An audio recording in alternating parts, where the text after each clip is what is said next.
Bienvenue à notre conférence Découvrir le jardin et le potager dès la maternelle. Vous voyez ici le mot Sprachkitas. Je voudrais vous expliquer de quoi il s'agit. C'est un projet de la République fédérale, du ministère allemand de la Famille, des personnes âgées, des femmes et de la jeunesse, avec l'objectif de faire profiter tous les enfants de programmes éducatifs de qualité, un projet qui existe depuis 2016 et a été prolongé jusqu'en 2022.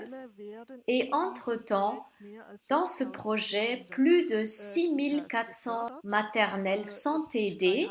Il y a 3 champs d'action: l'éducation linguistique au quotidien, la pédagogique inclusive et la coopération avec les familles. Comment la République fédérale nous soutient? Tout d'abord par des spécialistes comme mes collègues Bettina Olivier et Isabelle Parizeau. Elles travaillent à 50% comme expertes du projet et leur tâche consiste à qualifier et à former les équipes et d'autre part de conseiller et d'accompagner pendant le programme les maternelles. Donc ce conseil financé par la fédération soutient et accompagne un groupement de 10 à 15 maternelles et qualifie les équipes de personnel et de direction. Je vais nous présenter brièvement. Nous appartenons au groupement Laar-Waldkirch. Chez nous, à Laar, il y a 12 maternelles dédiées à l'éveil aux langues dans ce groupement et 8 dans la ville de Laar. Il y a une grande diversité de familles et de pays et de langues d'origine. Juste un chiffre pour l'illustrer. Il y a environ 43 000 habitants à Laar et une représentation de 100 nations, donc un paysage de maternelle assez coloré.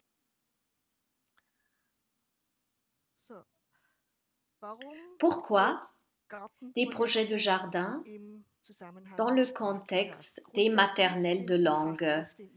Bien sûr, les équipes sont tout à fait libres dans le choix de leur programme, mais si 2 maternelles se sont intéressées à ce projet, montre que l'objectif du projet et celui des maternelles s'accordent bien.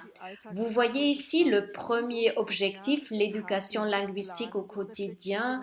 Planifier, agir, réfléchir en faisant du jardinage sont des occasions formidables pour parler sur ce qu'on fait, pour poser des questions, pour avoir un dialogue. Et dans la langue cible, donc langue de la maternelle, mais aussi quand les enfants en parlent avec leurs parents dans la langue de la famille. La coopération avec les familles se montre par le fait que le savoir et les compétences des familles font partie des thèmes qu'on aborde. Aussi la question où est-ce que je trouve des connaissances et du savoir, et bien sûr cela offre beaucoup d'occasions de parler à l'intérieur des familles, mais aussi entre le personnel de la maternelle et les parents. Donc la relation et la confiance entre parents et maternelle est renforcée. On arrive mieux à se parler. Le sujet inclusion, qui demande beaucoup d'énergie, est vu de façon beaucoup plus large dans le projet fédéral. C'est la capacité de participer de tous qui est ici au centre. Il ne s'agit pas simplement d'intégrer des enfants handicapés, mais comment tous peuvent participer à cette vie commune. Et dans le domaine du jardinage, ce seuil de participation chez les parents est très bas, surtout quand ils ne connaissent pas la langue. Et les enfants, de l'autre côté, sont toujours motivés quand il s'agit de faire pratiquement quelque chose. Et là, tout automatiquement, ils commencent à se parler. Je voudrais maintenant passer la parole à Bettina Olivier.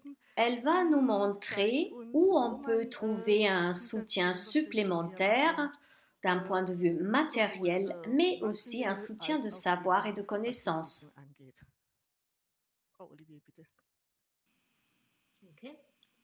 Bonjour, je m'appelle Bettina Olivier, je travaille à la maternelle am Schießrhein à Lahr. Je suis la directrice adjointe et spécialiste pour les langues. Dans notre institution, nous accueillons 150 enfants, dont environ 80% sont issus de l'immigration.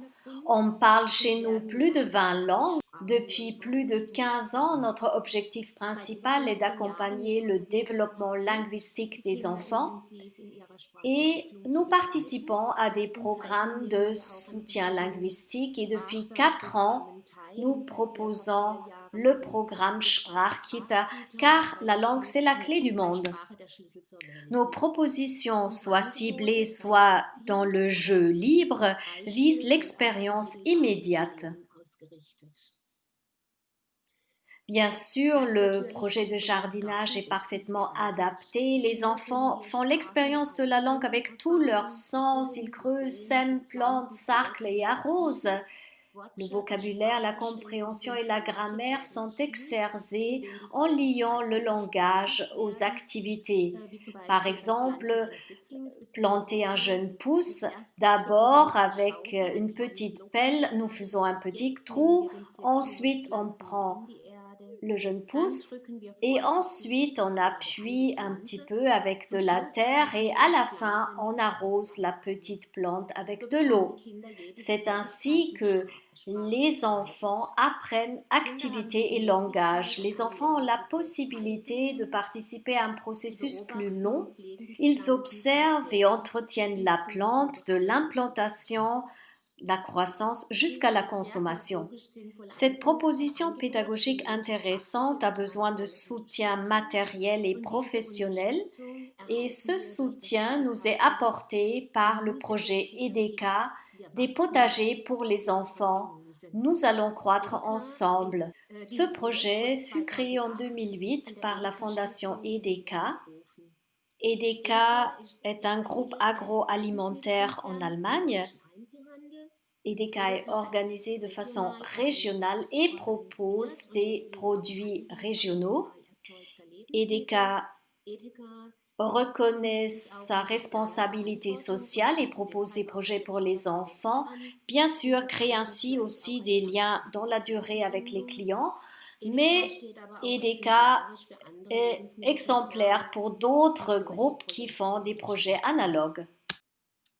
Je voudrais maintenant vous présenter le projet avec ses objectifs. Les enfants apprennent de manière ludique et en faisant appel à tous leurs sens où et comment poussent les légumes et quels soins sont nécessaires pour pouvoir manger après. Les enfants sont préparés et instruits par des professionnels. Les enfants préparent les parterres, ils sèment, ensuite ils entretiennent les plantes, ils arrosent et on arrache les mauvaises herbes. Après, il y a la récolte et ensuite la préparation. Les enfants sont sensibilisés pour savoir quels aliments ont une forte valeur nutritionnelle et comment s'alimenter de façon équilibrée. On fait des affiches, par exemple, qui mettent face à face ce qui est sain et ce qui l'est moins.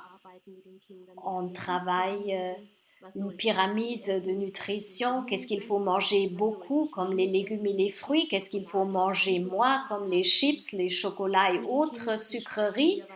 Avec les enfants, on parle ce qu'il faut mettre dans une boîte de casse-croûte. Avant Corona, une fois par semaine, nous avons préparé un petit déjeuner commun. Les enfants l'ont préparé et on a parlé des plantes et des légumes de notre jardin. C'est important pour nous que les enfants apprennent comment sont cultivés les légumes, qu'ils ne poussent pas au supermarché. Et pour qu'ils puissent faire cette expérience, la Fondation EDECA offre des parterres, des plants, des semences dans des tabliers, des arrosoirs et propose du matériel pédagogique comme ce livre que vous voyez ici en bas. Son titre est Sur la trace des légumes. Il s'agit de quelques enfants qui plantent des légumes et les entretiennent. On leur donne des conseils et bien sûr, on présente quelques variétés de légumes. Une fois par an, on plante les parterres tous ensemble. Nous avons un parrain EDECA, donc c'est la filiale EDECA sur place. Ils viennent avec la terre, les plants et les semences et puis on plante ensemble. Comme je l'ai déjà dit, d'autres groupes agroalimentaires soutiennent de tels projets. Notre tâche consiste surtout à préparer les enfants. Donc, nous parlons avec les enfants sur une alimentation saine, sur les aliments qui sont sains, où et comment poussent les légumes, de quoi a-t-on besoin pour planter, de quoi ont besoin les plantes pour pousser, mais il y a bien d'autres choses à faire comme réaliser des panneaux pour savoir ce qui pousse où. On cultive pas seulement dans les parterres, mais aussi dans des pots. On plante des pommes de terre dans des sacs et des herbes aromatiques dans notre spirale à herbes. Et comme la collaboration avec les familles est un point très important de notre maternelle, nous essayons d'intégrer les parents. On leur demande d'apporter leurs plants, leurs semences et puis ils nous aident à arroser pendant les vacances. Et bien sûr, avec le parrain, on plante ensemble. Et après la plantation, c'est à la maternelle, au personnel et aux enfants de s'en occuper. Ce sont donc les enfants et le personnel qui entretiennent les plantes. On a fait un plan d'arrosage avec les enfants et on les a sensibilisés au fait que c'est important de ne pas trop arroser les plants pour ne pas les noyer. On arrache les mauvaises herbes et puis on récolte les plantes. Et à la fin, les récoltes sont préparées, soit lors de notre petit déjeuner hebdomadaire, donc c'était avant le corona, les enfants ont préparé avec le personnel sous forme de buffet. Malheureusement, en ce moment, nous devons renoncer à cette proposition. Cette année, c'est uniquement le personnel qui prépare pour les enfants les légumes récoltés. Dans cette proposition, nous avons toujours essayé de rendre les légumes attrayants. Comme vous le voyez sur cette image, on a fait des visages et les enfants avaient eux-mêmes le droit de faire des visages pour leur donner envie de manger des légumes. Mais aussi notre cuisinière adore cuisiner avec les légumes du jardin pour notre déjeuner. Et en conclusion, les légumes ne sont pas seulement sains, ils sont aussi très bons. Merci pour votre attention.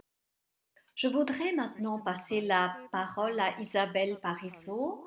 Dans votre maternelle, l'accent dans le jardin est mis sur la collaboration avec les familles. Bonjour, je suis très heureuse de pouvoir vous présenter notre travail avec les familles. Je suis Isabelle Parisot et je travaille dans la maternelle catholique Sancta Maria. Nous sommes un établissement catholique avec 2 groupes noyaux. Nous pouvons accueillir 28 enfants par groupe entre 3 et 6 ans. En ce moment, nous accueillons des enfants issus de 12 cultures parlant 9 langues dans nos institutions. Depuis 4 ans, nous participons au programme fédéral car la langue est la clé du monde. La collaboration avec les familles est très importante chez nous. Dans notre institution, chaque année, nous faisons un projet détective de jardin. Les enfants plantent avec une responsable des plants et des semences et s'en occupent jusqu'en automne. Avec nous, les enfants plantent les parterres et se sentent responsables pour l'arrosage, regarder qu'il y a assez de terre ou bien regarder si les plantes ont assez d'ombre ou de soleil. Un des objectifs est d'intégrer les familles de cultures différentes. Avec leurs connaissances et leur savoir, les familles nous enrichissent. Nos familles disposent souvent sur des vastes connaissances en matière de jardinage. Beaucoup d'entre eux ont leur propre jardin ou un balcon qu'ils replantent chaque année. Ils nous montrent comment bien disposer les semences pour que tout puisse pousser au mieux. Ils apportent des semences de leur pays natal que nous pouvons planter chez nous. Souvent, ils nous font découvrir les épices préférées comme la livèche. À la fin, les parents cuisinent la récolte avec nous et nous parlent de leurs souvenirs liés aux épices et aux légumes. Par exemple, ils parlent de leur enfance ou de leur lieu d'origine. Notre objectif ici est de déconstruire les barrières de langue et le sentiment de honte par le travail pratique. Dans notre institution, il nous importe beaucoup de faire appel aux ressources des parents. C'est important de transmettre aux parents qu'ils sont des experts dans divers domaines et qu'ils ont un savoir à transmettre. Cette année, nous avons planté des poivrons, des tomates et des concombres. Ces plantes ont parfois besoin de tuteurs, parfois on n'y pense vraiment pas. Alors nos concombres n'ont pas très bien poussé, un père l'a vu et avec son fils, ils ont construit un tuteur. Les parents ainsi se parlent et échangent leurs idées et les enfants racontent « Mon papa a construit telle chose » ou « Telle maman a fait telle chose avec nous ». Nous n'avons pas chaque année la même richesse dans les récoltes, parfois on a un peu plus, parfois un peu moins. Vous voyez à gauche une maman qui récolte les tomates russes charnues dont les semences ont été apportées de Russie. Sur les autres photos, vous voyez comment on a préparé les petites tomates et le concombre de façon appétissante. Et pendant la journée, on les mange. Sur cette page, vous voyez comment le travail pratique avec les parents se fait. Les familles, avec nous, se chargent de la responsabilité des plantes. Au moment de la récolte, les légumes et les fruits sont récoltés et puis on décide ensemble ce qu'on va en faire. Par exemple, le chorba roumain, la salade, les tomates et les épices de nos parterres sont travaillées pour la chorba. Ici, vous voyez comment nous voulons montrer notre estime aux familles. Les familles écrivent dans leur langue maternelle les recettes, je les fais traduire et les collectionnent dans un classeur. Et toutes les familles peuvent ainsi regarder les recettes des différentes cultures et les cuisiner, soit à la maternelle, soit chez eux. Comme on ne peut pas tous les jours cuisiner quelque chose avec les produits du jardin, on a expliqué aux enfants qu'il y a un tas de choses magiques à faire. En été, les enfants se font un thé glacé avec les feuilles de menthe qu'ils récoltent, lavent et puis préparent leur thé. C'est important que les enfants puissent expérimenter la récolte avec tous leurs sens, la voir, la ressentir, la goûter et la toucher. Les enfants sont responsables de leurs propres plantes et en prennent soin. Par exemple, ici un tournesol.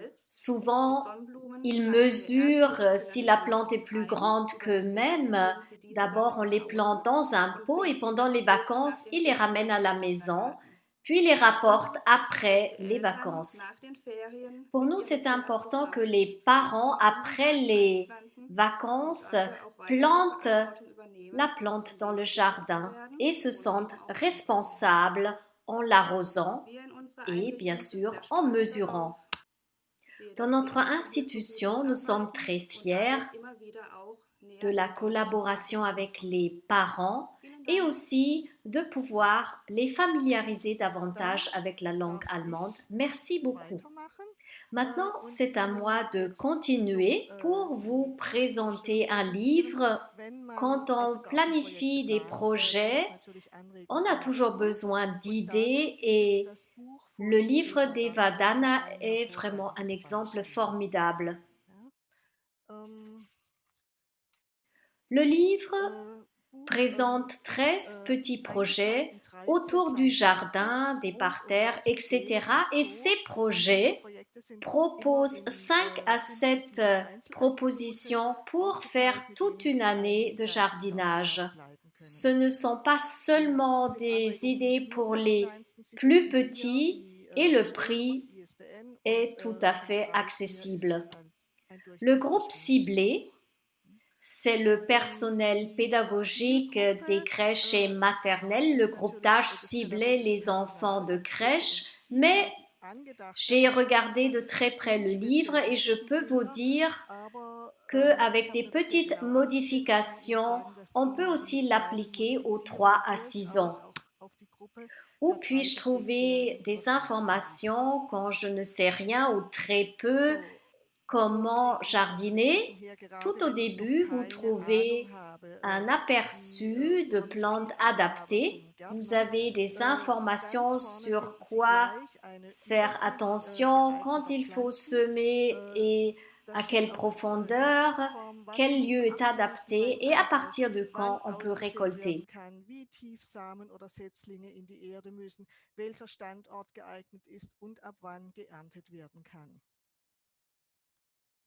Ce qui m'a convaincu, il s'agit surtout de fleurs ou de légumes de la région ou de plantes qui poussent depuis longtemps chez nous. Donc l'idée de durabilité est tout à fait présente. En partie, ce sont des plantes qui poussent très rapidement pour permettre aux enfants de les observer. Leur patience n'est pas trop mise à l'épreuve.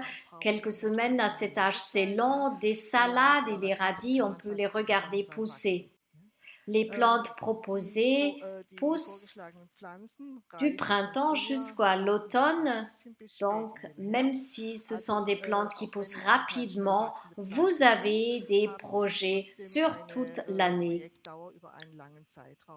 Et ce qui est bien aussi, même maintenant au début de l'année, on est au début de l'année scolaire, on peut démarrer un tel projet, par exemple avec des tulipes ou des oignons qu'on doit mettre en terre pour qu'ils donnent des fleurs au printemps. On vous propose des bonnes idées pour les projets. Les projets se réfèrent surtout sur une seule plante et souvent aussi sur un animal qui vit dans notre environnement immédiat comme la taupe ou la coccinelle. Chaque projet démarre avec des choses qu'il faut savoir sur les plantes, le lieu d'implantation ou l'entretien, par exemple le concombre. Vous voyez que les textes ne sont pas trop longs, résument ce qui est essentiel et on peut très bien travailler avec ce matériel. Eva Dana donne des conseils pratiques et méthodiques, comment enthousiasmer les enfants et les faire parler, par exemple en utilisant une marionnette.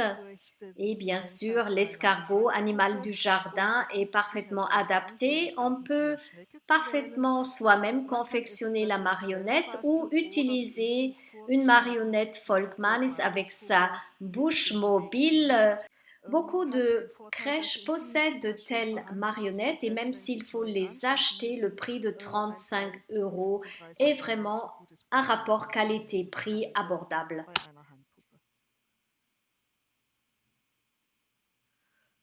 D'autres conseils méthodiques, bien sûr l'approche globale, apprendre avec du plaisir, en touchant, sentant et goûtant, avec le jardinage ça va de soi. Mais le livre montre aussi par beaucoup d'images comment les idées peuvent être, grâce au matériel à poser dans l'espace, des histoires peuvent être visualisées dans l'espace, tout ce qu'on vit peut être visualisé dans l'espace et comme il ne fait pas toujours beau, on n'a pas toujours envie de sortir dans le jardin et grâce à ces idées-là, on peut aussi faire des choses à l'intérieur. Elle nous donne des indications nombreuses comment transporter ces contenus dans d'autres domaines. Par exemple, comme vous le voyez ici, dans le domaine créatif, vous voyez ici le symbole du pinceau qui nous montre de quel domaine ces projets sont issus. Le pinceau indique la créativité. Vous voyez, on peint, on découpe, on colle, on utilise les matières et les techniques les plus diverses.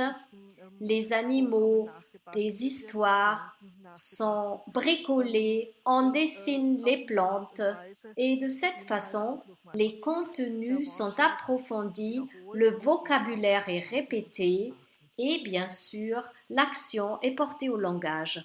Un autre domaine qui est abordé, ce sont les jeux très adaptés pour le matin ou la fin de l'après-midi. Les jeux incitent à parler. Les jeux avec les doigts approfondissent le vocabulaire et soutiennent le parler lié à l'action.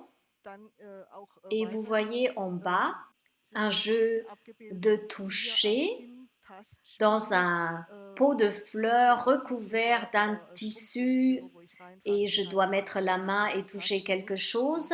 Cela favorise la mémoire, les sens et bien sûr ma capacité de mémoire pour me souvenir du nom de ce qui est caché. Une autre idée sympathique, ce sont les chansons.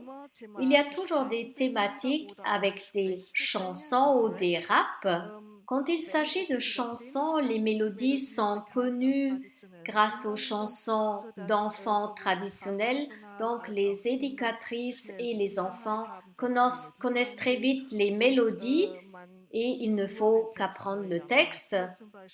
Ici, par exemple, le petit escargot, les mots sur la mélodie de Frère Jacques. On pourrait imaginer que même dans une crèche en France où les enfants apprennent l'allemand, cette chanson peut être utilisée.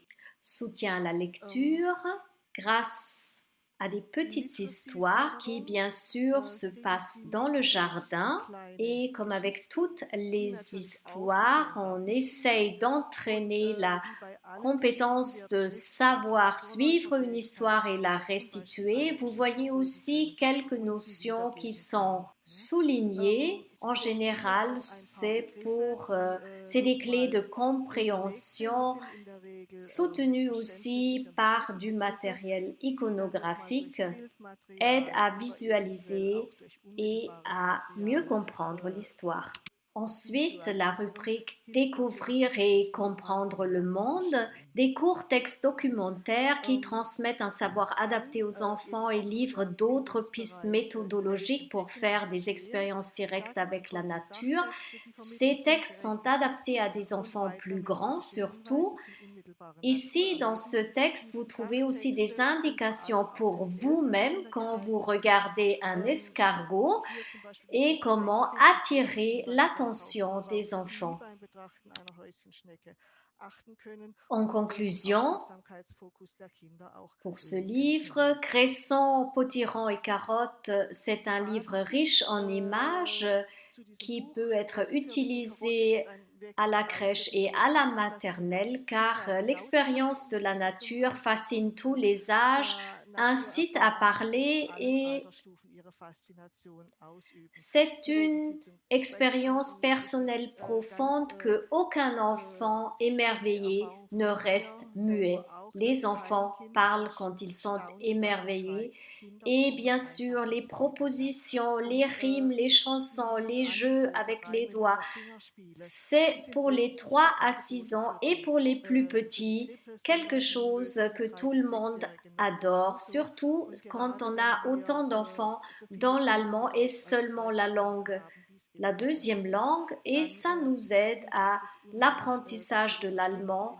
Ça fait partie de notre aide au développement linguistique et les propositions pour le domaine créatif. C'est pour les enfants dans les crèches. Il y a beaucoup de travail de préparation. Les plus grands peuvent travailler de façon plus autonome. C'est vraiment très faisable, très adapté. Nous sommes à la fin de cette conférence. Si vous avez des questions, n'hésitez pas à les poser et nous vous remercions pour votre attention. Merci beaucoup à Bärbel Vögele, Isabelle Parizeau et Bettina Olivier. Nos auditeurs ont posé quelques questions, parmi lesquelles une est adressée à Madame Vögele. Où se trouvent ces 15 maternelles soutenues par le projet fédéral? Chaque service pédagogique s'occupe de 10 à 15 maternelles. Bien sûr, il y a une page internet. Vous tapez Sprachkitas, car la langue est la clé du monde. Vous y trouverez une carte de répartition des services. Ici, à l'art, parmi nos 30 maternelles, 8 participent au programme et dans notre région, 2 à Waldkirch et autres à Wust, connues par le parc européen, et je pense une autre à Altenheim. Et une question pour Bettina Olivier. Quels sont les autres groupes multinationaux qui soutiennent de tels projets? Le micro, s'il vous plaît.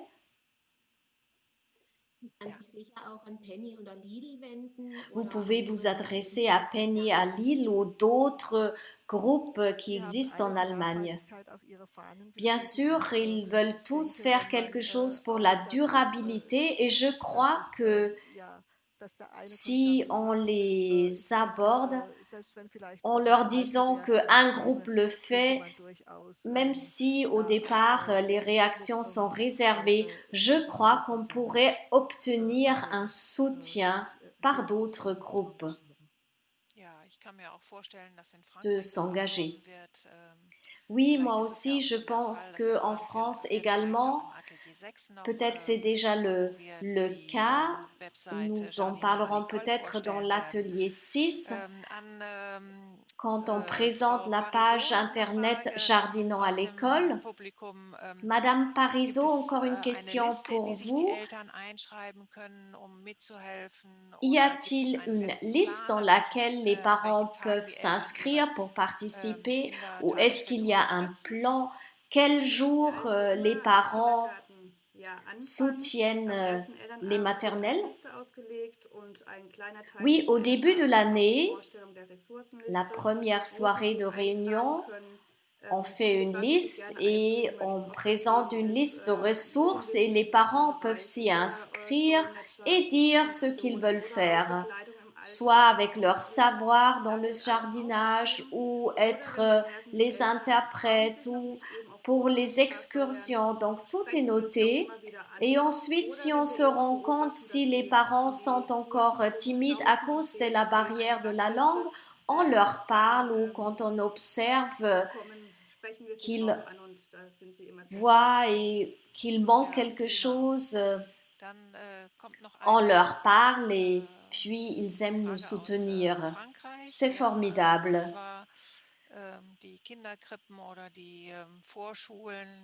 Une question de la France. Les crèches et les maternelles bilingues, avec les enfants qui parlent les deux langues, qui acceptent d'autres nationalités, comment peut-on enseigner en deux langues ou dans une autre langue? Comment vous faites dans vos maternelles? Je dirais peut-être, et je commencerai, mes collègues vont compléter, c'est tout d'abord de souhaiter la bienvenue aux parents. Donc, il faut construire la confiance et dans l'entrée déjà, on écrit le mot bienvenue dans plusieurs langues. Donc, c'est une petite indication pour que les parents sachent qu'ils sont les bienvenus, qu'ils sont acceptés comme ils sont. Peut-être Madame Olivier ou Madame Parizeau, comment vous faites?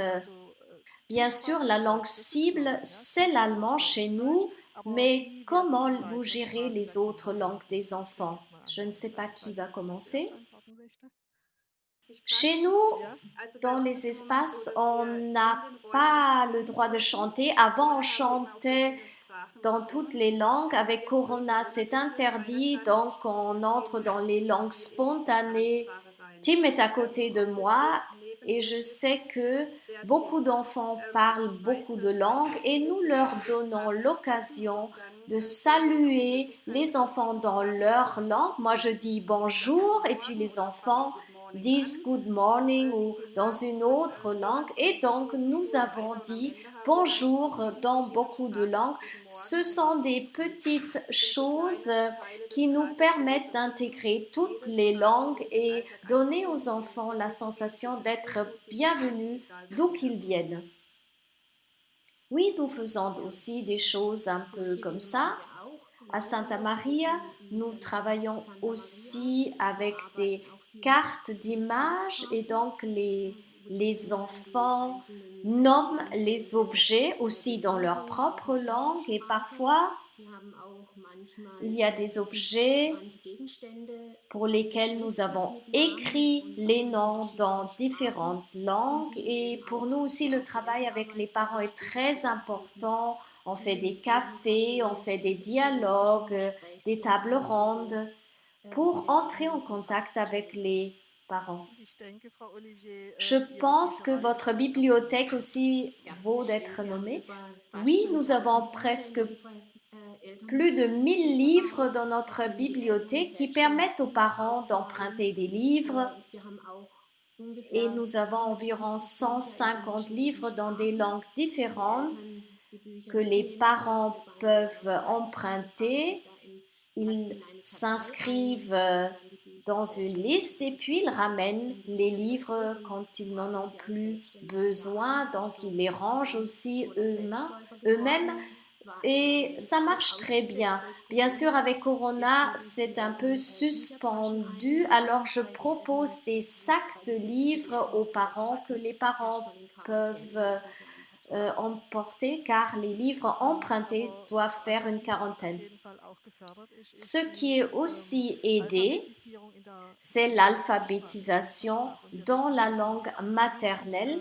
Nous savons à quel point c'est important que le bilingualisme commence très tôt et donc nous essayons à soutenir l'alphabétisation et la lecture dans la langue. C'est un grand but de notre projet.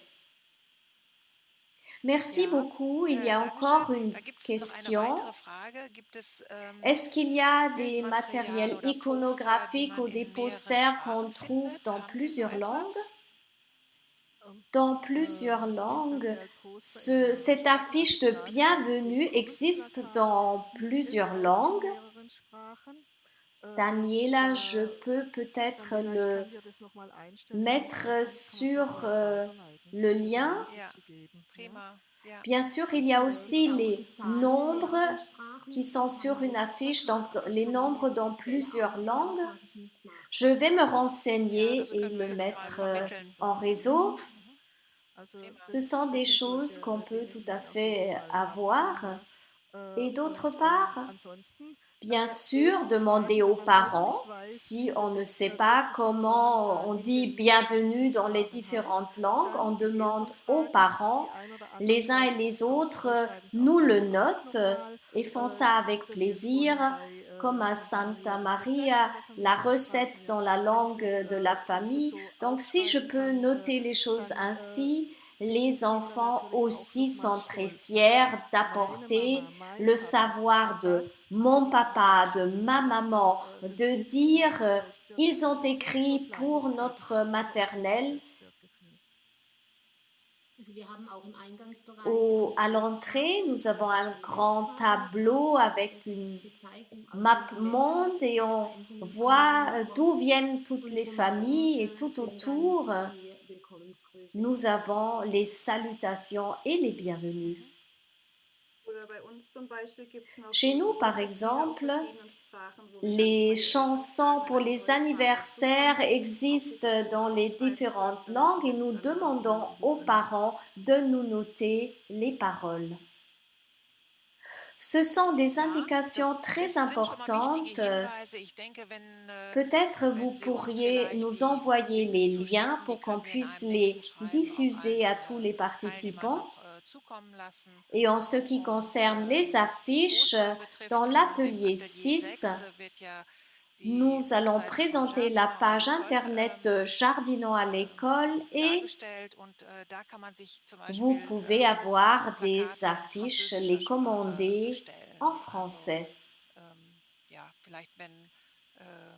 Peut-être si nous avons des indications pour avoir des affiches en français, vous avez là un équivalent en français. Je voudrais remercier les intervenantes et je pense que c'était une conférence intéressante pour nos participantes. Pour nous aussi, c'était nouveau d'apprendre qu'il y a ce projet fédéral qui favorise l'apprentissage des langues. Merci, Bärbe Vögele, Madame Parizeau et Madame Olivier pour vos idées et pour vos interventions. Et je pense, on s'exerce tôt si on veut devenir un génie de la langue et un jardinier. Je crois que les enfants adorent jardiner et apprennent très rapidement, pas seulement une, mais peut-être même plusieurs langues. Nous allons faire une petite pause et nous retrouver à 11 heures. Si vous voulez participer à l'atelier 3 de l'université à la pratique scolaire de l'université de Karlsruhe, Monsieur Köhler et Madame Gubisch, restez dans cette salle. Si vous voulez participer à l'atelier 4, Jardiner en Cajot, une contribution de Madame Bocciamata de l'Autriche, cliquez sur le lien comme tout à l'heure et un technicien va vous accueillir. Après la pause, bien sûr, aussi nos intervenants. Comme d'habitude, si vous avez des questions techniques, posez-les dans le chat et on essaiera de vous répondre le plus rapidement possible. Donc maintenant, c'est la pause et je vous souhaite le meilleur jusqu'à tout à l'heure. Buvez un café ou un thé.